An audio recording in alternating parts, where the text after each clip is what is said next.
Relax, the keyboard is off, the press box is closed, and the mic is just getting warmed up as the Guardian of the Blue Paint turned writer is about to enlighten us. The show where the writer is fresh off the presses and the ink is not dry. For this week's show, the Flyers, welcome to the land of the lost.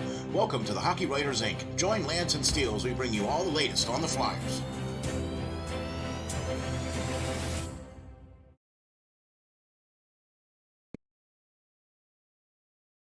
Hi guys, welcome back to another edition of the Hockey Writers Inc. As always, I'm your host, Lance Green. And as always, I'm your co-host, SteelFlyers. And how you doing, buddy? I'm all right. Another year older. You're doing all right, right? Yeah, another year older now, yeah. Yeah, I was just going to say, by the way, we would like to congratulate to Mr. Lance Green on successfully navigating another year. Happy birthday, sir. Happy birthday. Appreciate it. Yeah, man. A little older, a little slower, a little wiser. Yeah. Creakier, yeah. Yeah, you know, a little bit more gray here, a little bit more, you know. Yeah, right. Yeah. Oh my gosh.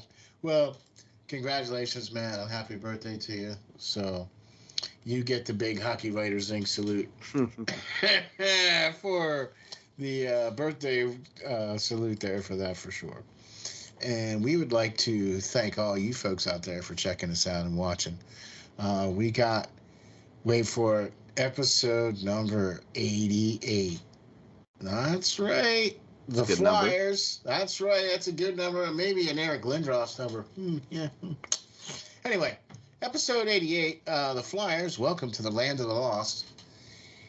And so, as you guys know, we talk exclusively about the Philadelphia Flyers, and we really, really appreciate the massive amount of support and following that you guys have done. We really appreciate that. We really thank you very much. All you have to do is go to any one of your podcasting platforms, from Google to Spotify to Spreaker, and big thanks to Spreaker for all of their great work and all the great things that they do. By the way, you can go to them and set up your own podcast and be out on all the platforms like we are. Amazon, Google, iHeart, Apple, you name it, we're out there. All you have to do is go to those platforms, type in Hockey Writers Inc., and we will come up, hit the like, and hit the 5-star rating, and that'll help us grow, and that'll get you to see more of us. So thank you guys very much for that, and really appreciate that. So, Lance, sir, a birthday present for you. The website should be done sometime next week. All right. I am probably going to finish an article or something soon this weekend to be ready to post. So I'm excited. I'm hoping that we'll be able to have something here by late next week. Okay. That would be the absolute earliest I think we could probably do, based off of the estimates and time and work and everything and whatever.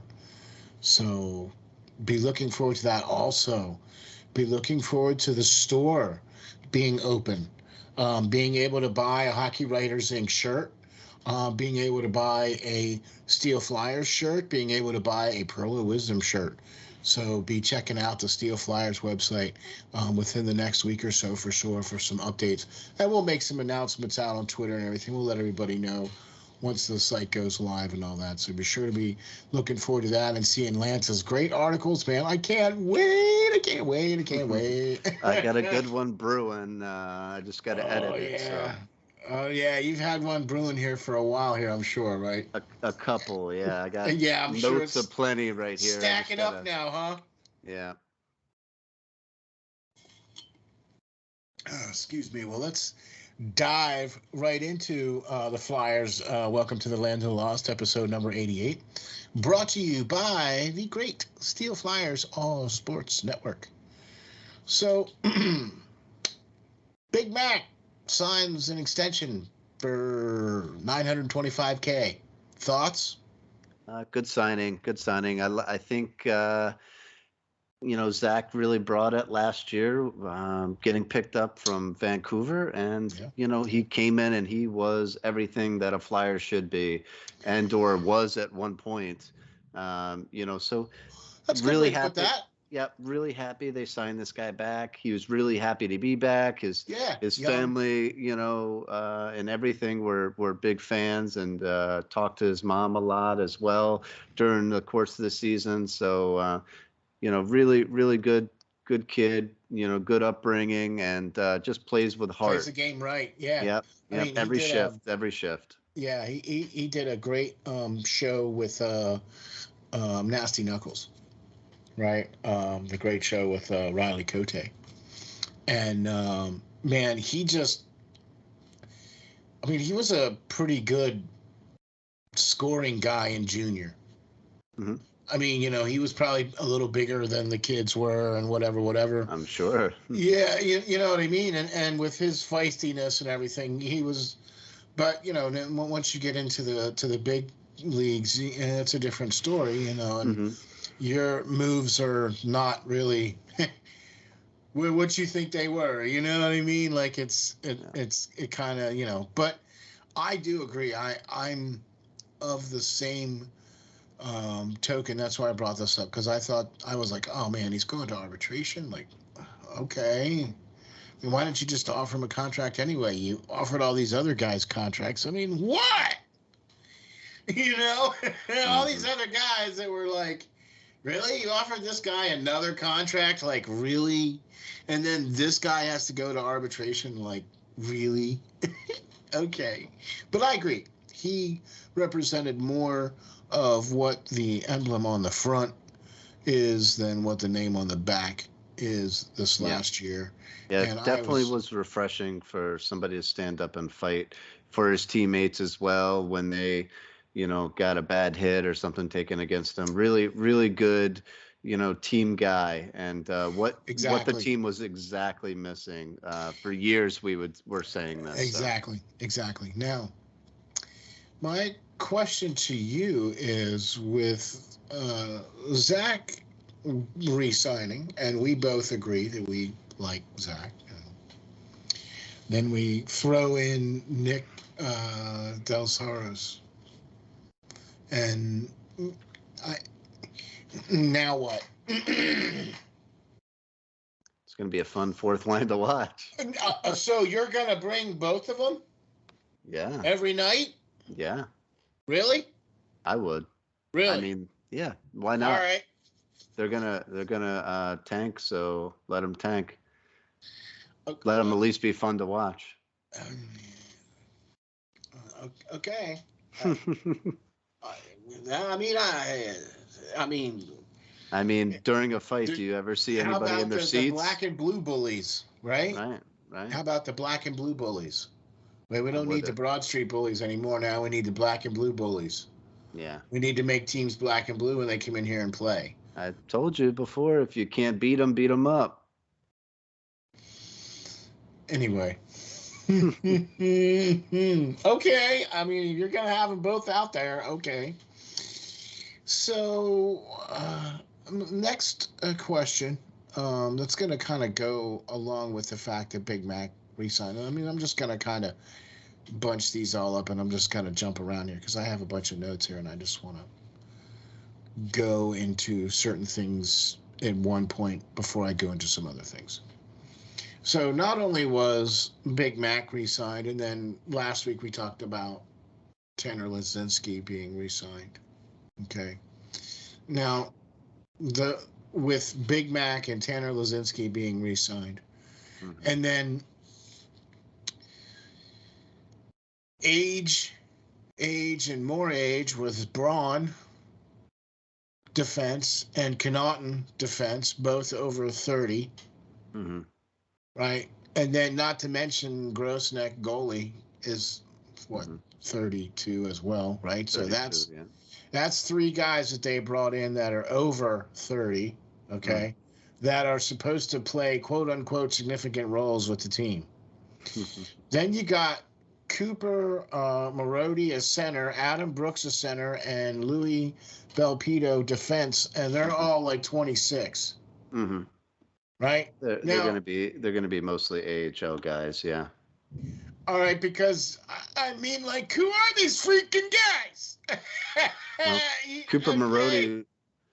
Marody was a guy that I believe Hextall drafted, and Chuck gave him away for nothing, really, and since has got him back. So That's why I'm like looking at these guys and I'm like, man, who are these guys? And yet you let O'Brien go away. You let other players that we thought that should have been looked at signed over players I mean, just over these list of guys, I mean.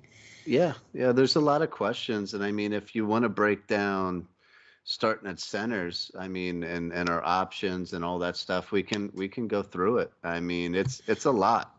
It's a lot to go through, and it's a lot to swallow down for sure. Yeah, or more of it's coming up here instead of swallowing down. Yeah, that's what I was saying. Well, you got to swallow it back down. Yeah, okay. You don't want to. So, I mean, if you look at center, where the team stands as of today, you have Coots coming back.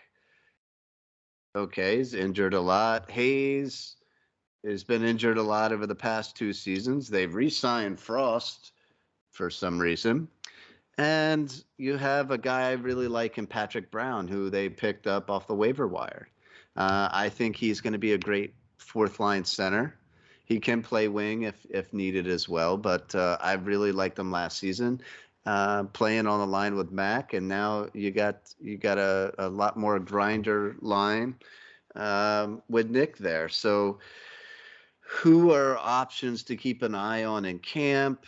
Like you already said, Tanner Lazinski's going to be there. He's 25. They re-signed him. He had 7 goals and 10 assists for 17 points last year in the AHL.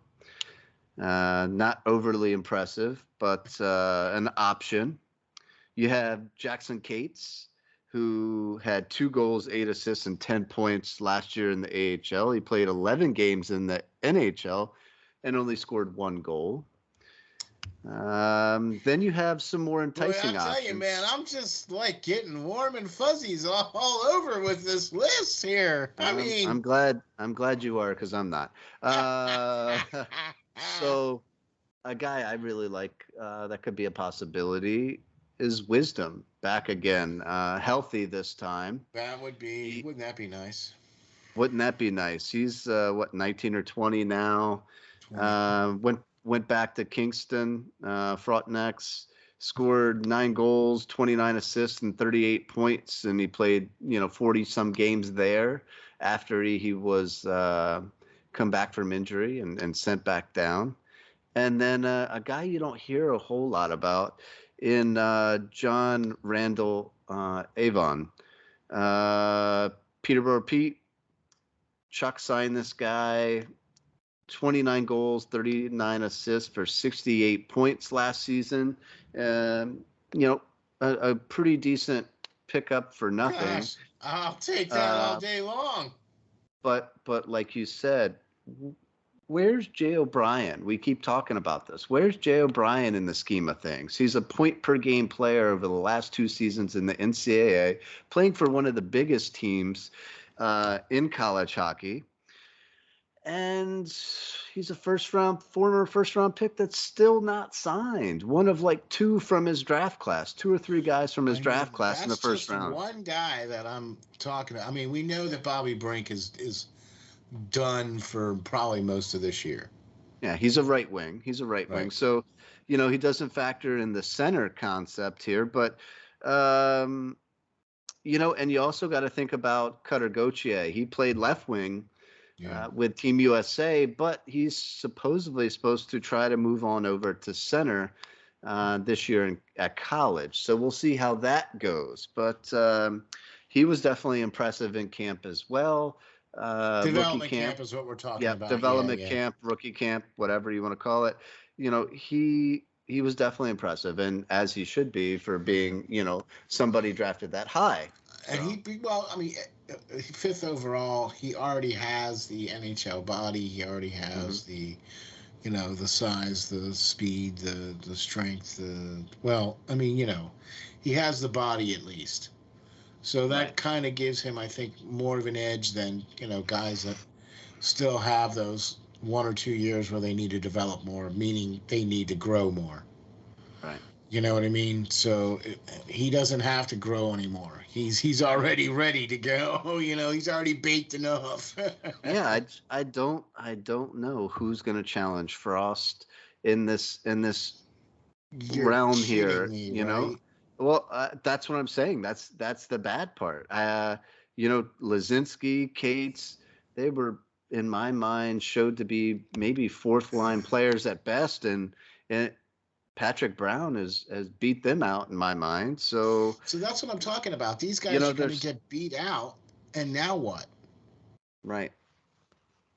You know, So now I you got this guy who you thought was going to be, and he just got beat out by. I mean, I don't know. I don't know. I don't see any real push from anybody in the center position right now that's going to be next season. Obviously, if Gauthier stays, playing center and picks that up pretty good, he's see, gonna be challenging him. But I think that would be bad. I think so too. I'd rather see him as a wing. I think he's No, but able to I would like stay. to see him go to college. Yeah.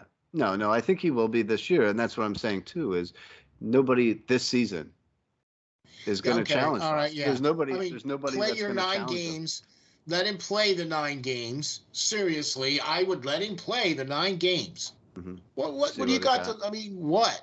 All you're going to do is get him experience. Mm-hmm. You know what I'm saying? And if he can play the 9 games and then send him to back to college, yeah, buddy, that's what I would do with him. Exactly. You know what I mean? Because you're not known for developing players, and if he's not going to be playing, he's not going to crack the lineup. Then, yeah, you need to get him somewhere where he can at least learn. Because he ain't going to learn from the system there in No. Philadelphia. Anyway. So let's take a look now at left wing then. Okay. Left wing. All right. Who's on the depth chart at left wing? Of course, the big question mark there is Farabee. Farabee's hurt. So Well, he's out. he's out. So that is a big hole to fill, right? So But who's left? but there's three other left wings that are needed. So Right.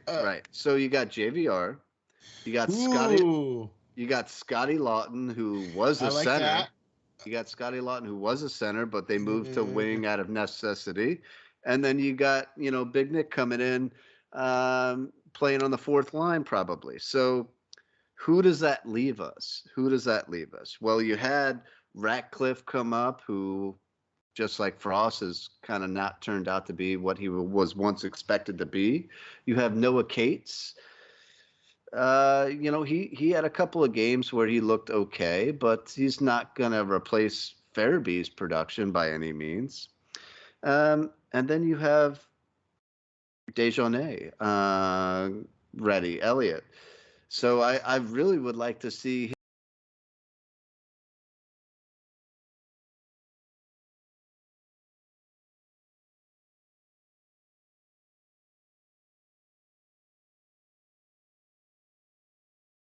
him get a chance. Over all those other ones. All those too. other guys, I would really like to see him come in and have a great camp. And the guy had 42 goals. He had 42 goals last year in juniors, 46 assists and 89 points. He was scoring at a 1.3 point per game pace. So, I think I'd rather see him get a shot and start the season. And then if Farabee comes back, you move him down if he's not quite getting it. But like you said, let him gain the experience. Because he's probably at this point your best prospect at that position.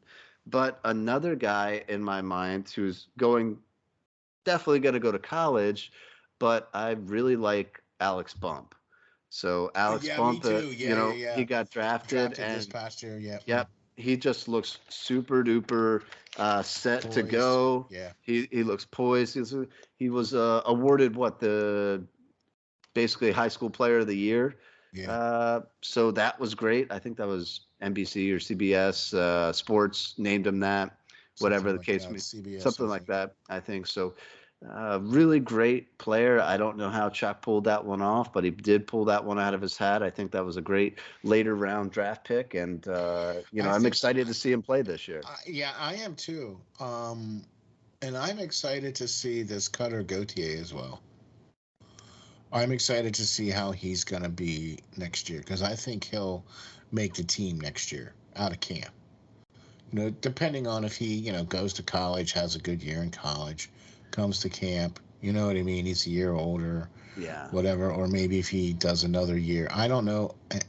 Depending on how I don't think a top 5 pick goes more than 1 year. I don't see how that happens. If you do let that go, something's wrong with your organization. I would try to talk him into staying right now. Too. See, that's what happened with JVR, right? Like he went back to college, and he stayed in college for the extra 2 years, right? And then finally came back to the Flyers. So it was Yeah, that probably shouldn't have happened either. That's what I mean. That's why I'm saying I'm using that as an example. I don't think that should happen with him. I think he should go to 1 year of college and then come back and play because,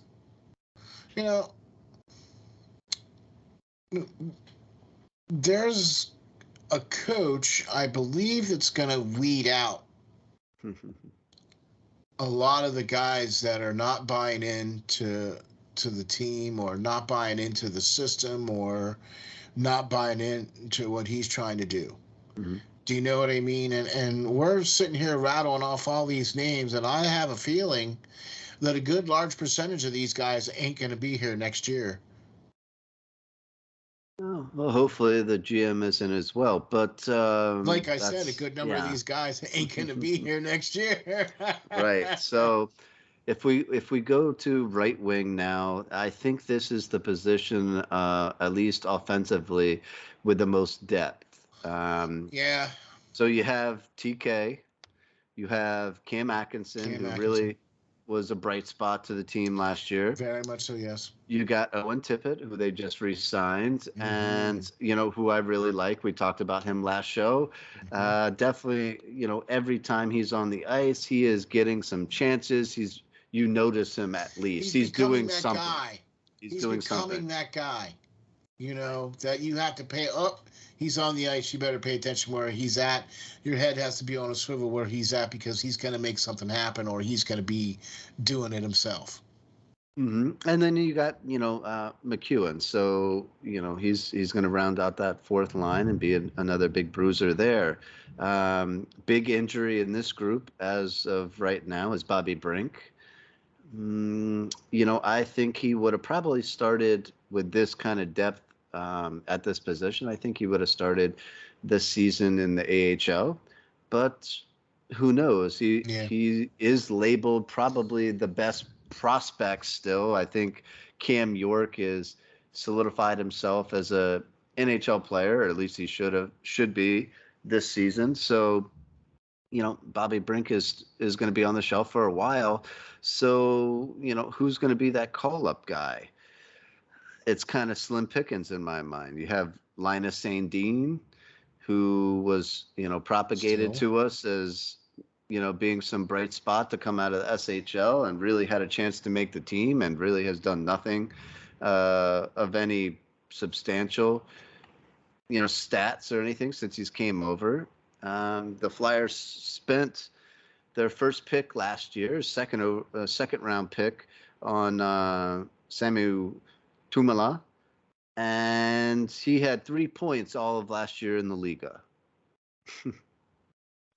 So I saw an article that he's being taken under the wing of one, as he should, Sammy Kapanen, which as he should, yes. But okay, so. Well, I think that is a good thing in my mind to bring in Sammy. I really don't like the nepotism. We've talked about that before. I've written articles about that before within the system. But He does have a lot of experience. Maybe that one exception, yeah. Yep, he does have a lot of experience in coaching and being a GM, all the things. He owns his own team. So I really like this pick to bring this guy in to really make a push to bring over some of these European players that throughout the years the Flyers have really lacked on. And, when other teams like Detroit and, others are really hitting big on some of these European players and really getting some outstanding players to come over, the Flyers really haven't done so. Besides, guys that were already established, Kimmo Timonen was already an established NHL player by the time we got him, so there's a lot to do, work there, to get the team to get some different blood in there, some different looks, some different kind of players on the team to break up the monotony of the past 20 years of not so great hockey, or subpar, make it to the playoffs and get beat. We need to push over that edge. So besides him, you have Wade Allison, who I really, really like. I was just going to say healthy. Wade, yeah. Mm-hmm. He is a Flyers type player, just like McEwen. I think, he's a hard-nosed kid. He works hard. You notice him every shift when he's out there, but that's the thing. He's not really out there that much. He's always been hurt since college. Yeah, he gets hurt every season, and yet, he's going to be back again. So hopefully he can somehow find a way to stay healthy, because I think he would be an asset to the team, especially with Bobby Brink being out. Good point. With draft notes there, I really like Devin Kaplan, who the Flyers took with their I like that one too, third round pick, a big kid, 6'3", 205. They didn't sign him yet, so he's going to do his own thing. And but that's another good big body that will be ready in a couple of years, I believe. So.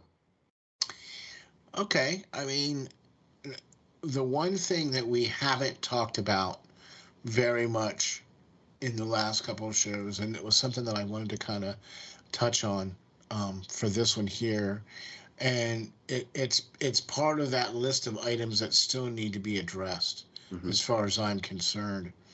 And we've talked about the offense, the current lines. We've also talked about the aging, rehashed defense last show and somewhat this show. But what we really haven't talked about is goaltending. Okay, and this is the big, elephant in the room, or the big,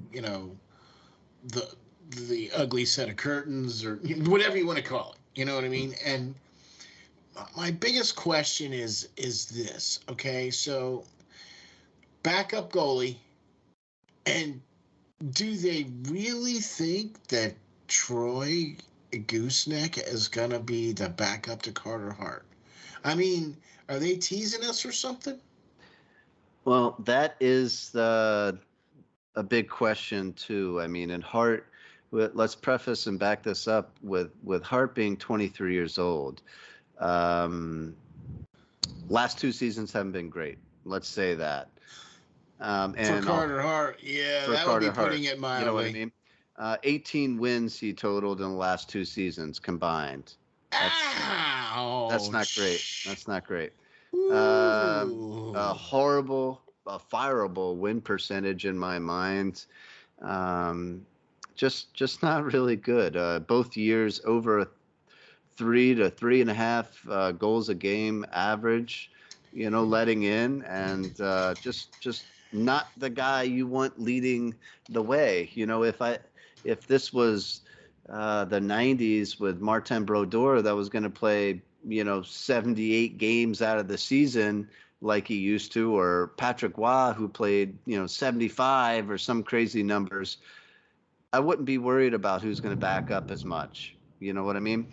But, with the uncertainty of what Carter Hart is going to come out and play here. Felix Sandstrom, who's 25 and played a total of 5 NHL games ever with 0 wins.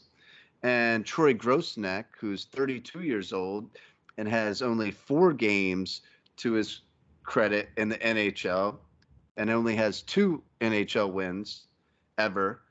This is our backup. This is our decision. Guy they brought in, well, Sam Ersson is in the system too. He has 5 AHL games and 0 wins in the AHL.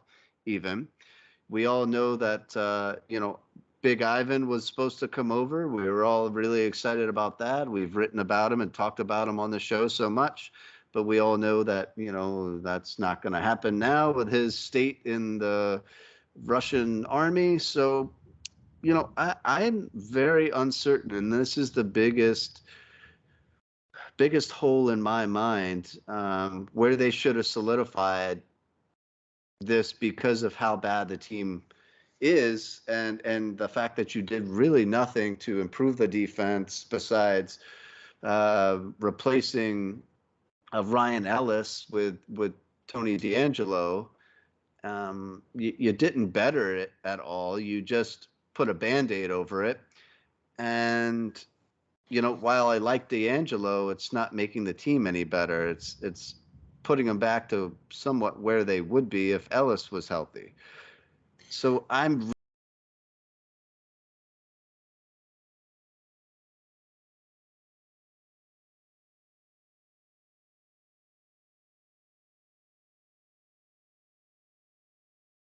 really scared with this flock of goaltenders in here. As you know, I'm a goaltender, and I talked about numerous goaltenders who were undrafted free agents and all this other stuff that I thought they could bring in, to be a better backstop than what they did. Now, Troy Grosenick, to his credit, he did pretty well last year. He's one of the best goaltenders in the AHL last year. But as far as NHL experience goes, which you kind of really want when you have a 23-year-old, struggling starting goaltender who's possibly another season away from not being relevant or losing out his starting job altogether, in my mind, very seriously. If you look at his numbers, they are atrocious. And, at some point, the Flyers' way is going to get him. And he's going to be like another Browns quarterback. Just add another name to the list there, and go get another guy. So I think Hart's well on his way to just being another ruined goaltending prospect, or player to come in and fall victim to the team. That is what the quote unquote culture of this team needs to change. That is the culture that exactly needs to change. The fact that a player comes into the system and then they disappear, become a shell of their former selves, to the point where they leave the team via trade or whatever the case is and get their name on the cup. Now, you mean to tell me that you couldn't find a way and a place for a.Back-up to fit on the team? I mean, really? Of all the players that you had from last year, you couldn't get him to fit? I mean, I don't get it. I just don't get it. I mean, some guys aren't going to fit, and that's completely understandable. But like I said, I think Tortorella is going to have a direction for this team, and I think there's going to be a lot of the weeding out. I mean, and like you, I'm very afraid as well, because no other moves have been made by management to address the goaltending situation, other than bringing in who they've brought in, and that, I guess that's that. You know what I'm saying? And so I guess that they brought in D'Angelo to replace Ellis, because honestly, I don't think Ellis is going to skate for the team again. Do you know what I mean? And so, all right, given the competition of the division and the conference this coming season, the 22-23 season, and the Flyers' lack of depth or scoring, where do you realistically see the team finishing this coming year?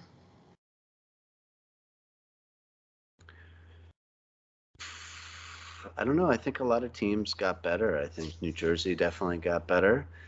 A lot of teams, in our division got better, or at least, lost some people, but signed some other and stayed the same with the people they were able to bring back. So I think that, they could be 7th in the Metro.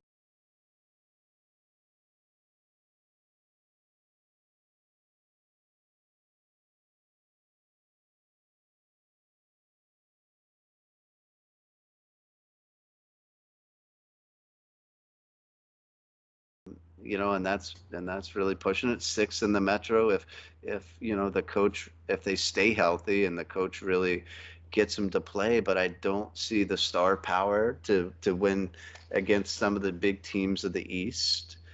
And I don't know. I don't see a lot going on for the Flyers, unless somebody comes out of the blue, like one of the prospects we just mentioned, and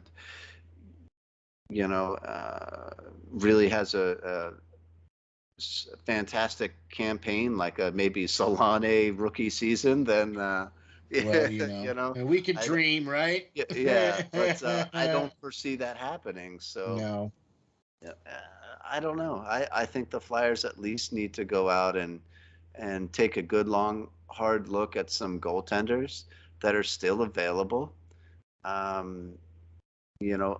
I don't really like him, but Mikko Koskinen is out there. Big goaltender for Edmonton that was there. Maybe he was forced to be the guy in Edmonton for a while and just wasn't.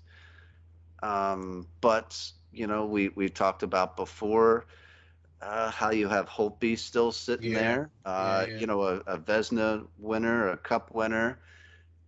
You got. I like Jack LaFontaine too, who was a big guy from Minnesota for a long time there.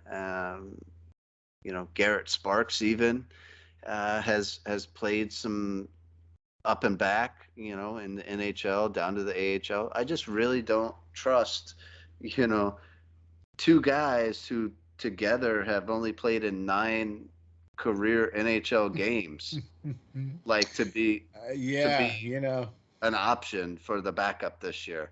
It's like you knew you lost Ivan and you just sat on your hands and didn't do anything until the very last minute, when you went out and tried to sign Grosenick, and and you had the audacity to come out and try to tell a tale to the Flyers fans that, hey, this guy could really compete for a backup position behind Hart. Well, I guess so, since there's nobody else. I guess he is going to compete for a backup position, since that's it.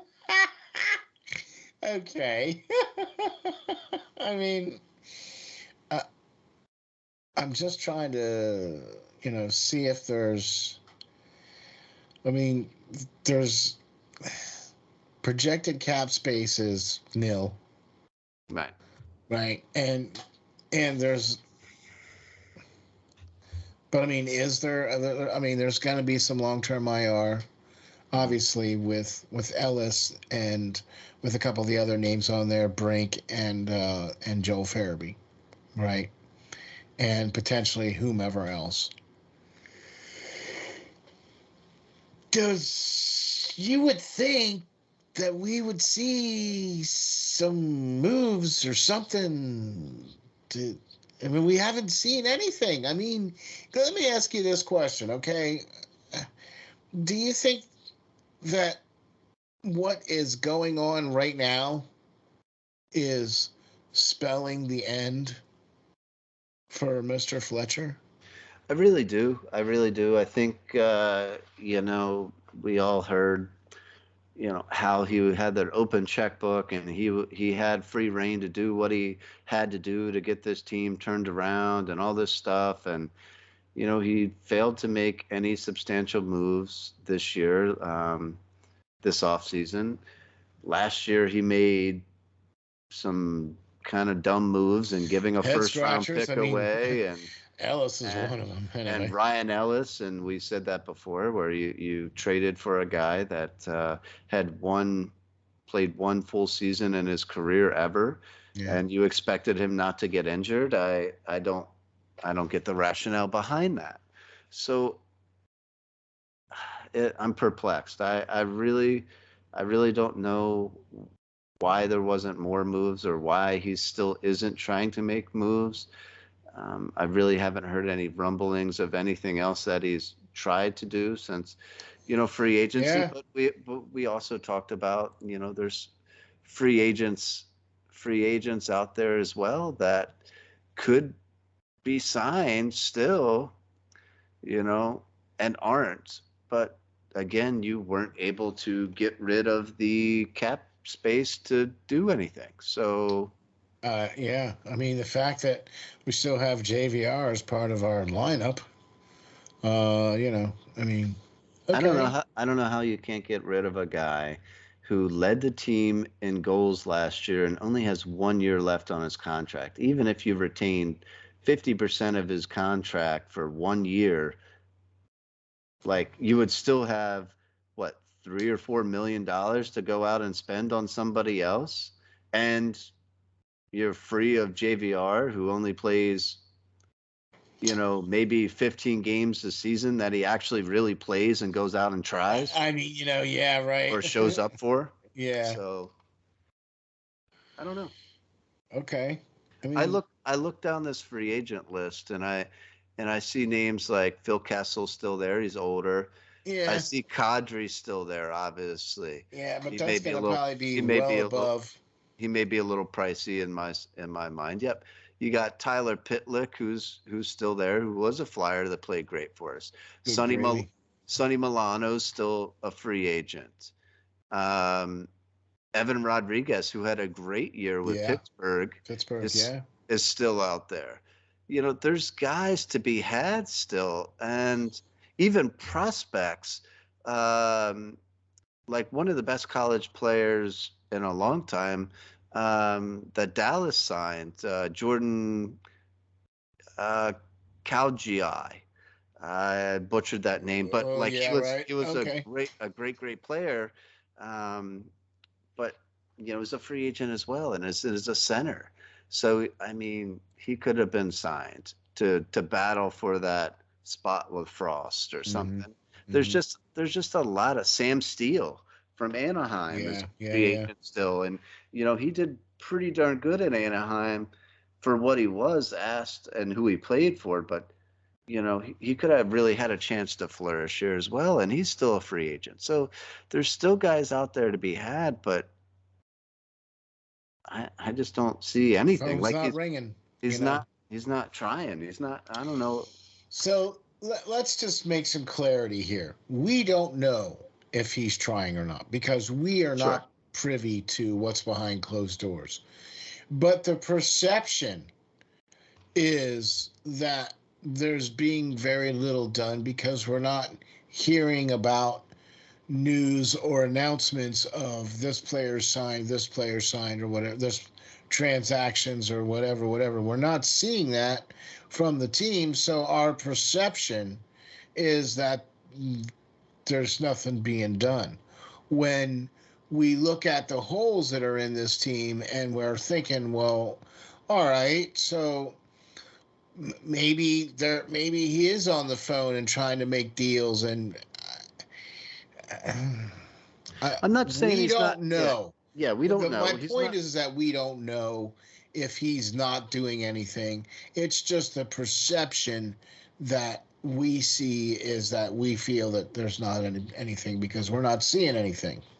Well, yes, you're not seeing a product moving or coming in for sure.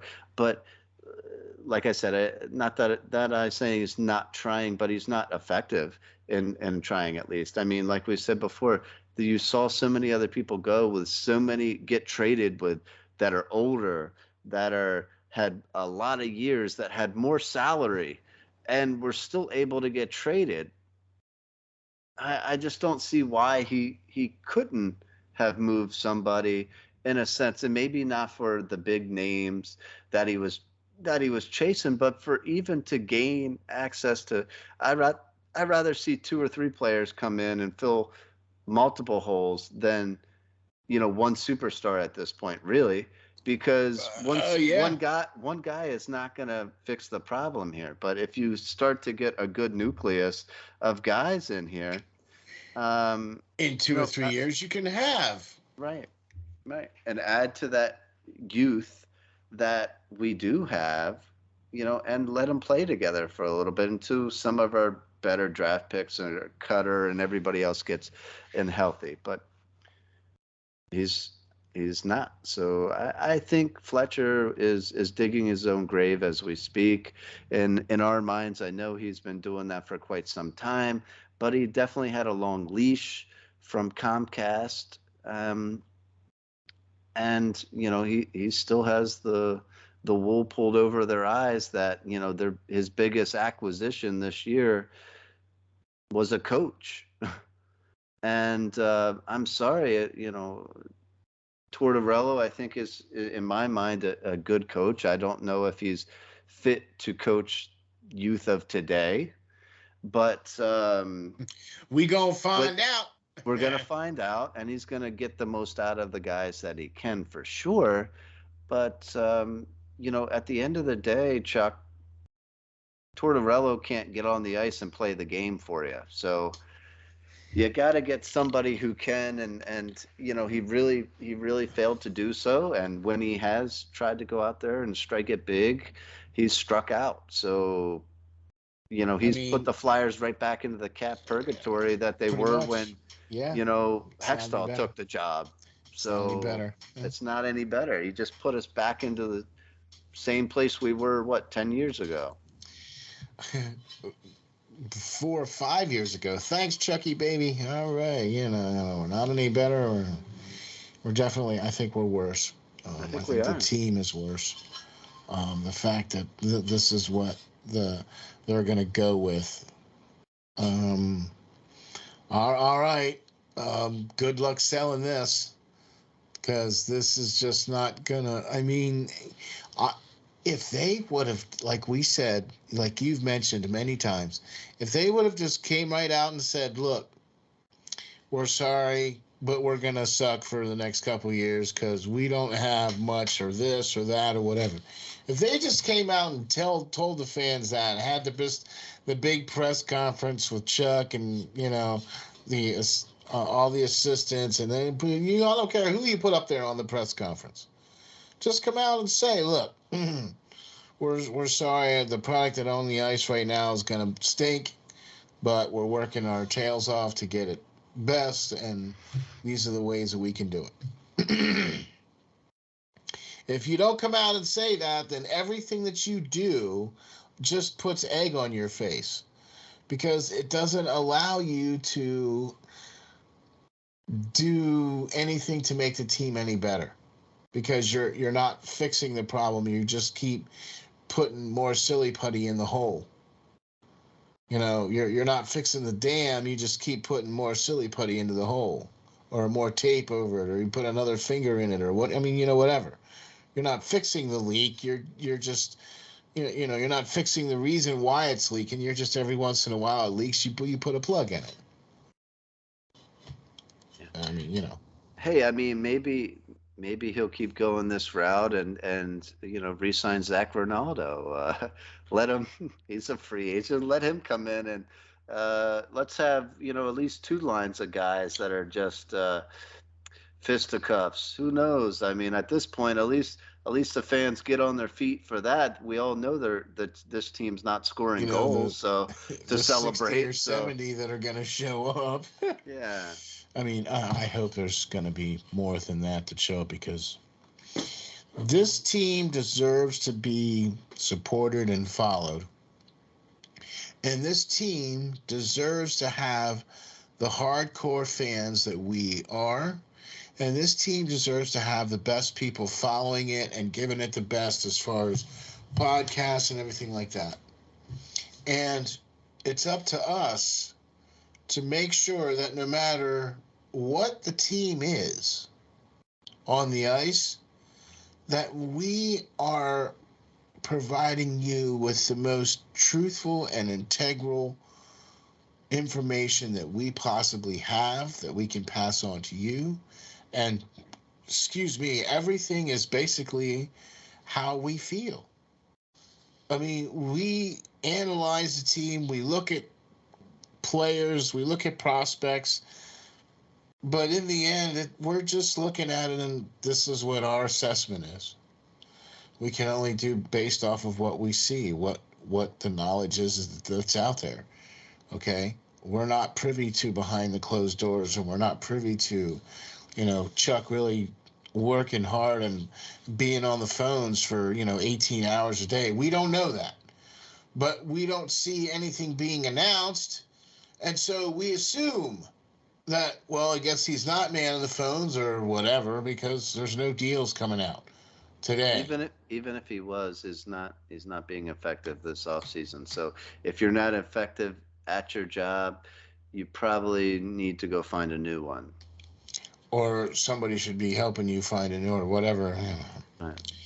So I'm still sticking by it. I still think that he's gone by by February or December. I mean, yeah, I still think by then. Yeah. Well, December I think is when I think it's going to happen. I just have that horrible, sick feeling. I just do.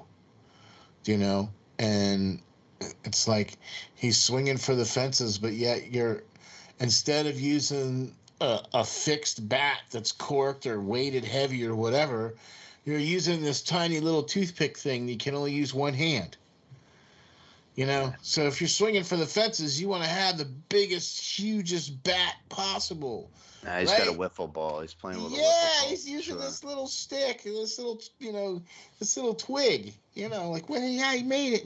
No, see, anyway. When you come to the media and say, "Hey, I did it. We signed Justin Braun back yet again, and we brought in a 32, 33-year-old fighter, and we're gonna compete again." It's not cutting it. I mean, I'm sorry, it just isn't, and that's the way it is. So listen, the website should be done in probably a week or so. Can't wait for that. Can't wait to start seeing Lance's posting some articles out there. Oh man, I'm excited. Also, be excited about being able to see and buy the t-shirts. Hockey Writers Inc. t-shirts, SteelFlyers All Sports Network t-shirts, and of course the Pearl of Wisdom Show t-shirts. And we're trying to come up with some other things, maybe some hats. We'll try to get out there at some point, maybe here real soon as well too. So be checking back for that. Thank you everybody for watching and checking us out. Lance, tell the folks where we can find you, my man. Sure. Well, soon enough, you can find me and my articles on SteelFlyers.com. Yeah, man. And you can find me on Twitter at Lance Green, the numbers 39. So awesome. Yep. I'm ready to get back going, guys. I've had a little break, and we've just been doing these podcasts, but I'm ready to get back writing. So yeah, man, I can't wait to see, because this is going to be a transitional year, I think, and I can't wait to see the hard-hitting, impactful articles that you're very much known for, and the deeply researched and well thought out and well planned articles. And I love the fact that you use some great photographers for your images. Speaking of which, touch base with Lenny. Yeah. And he said, once the season gets started, he said, give him a shout. He'd be more than happy to jump on.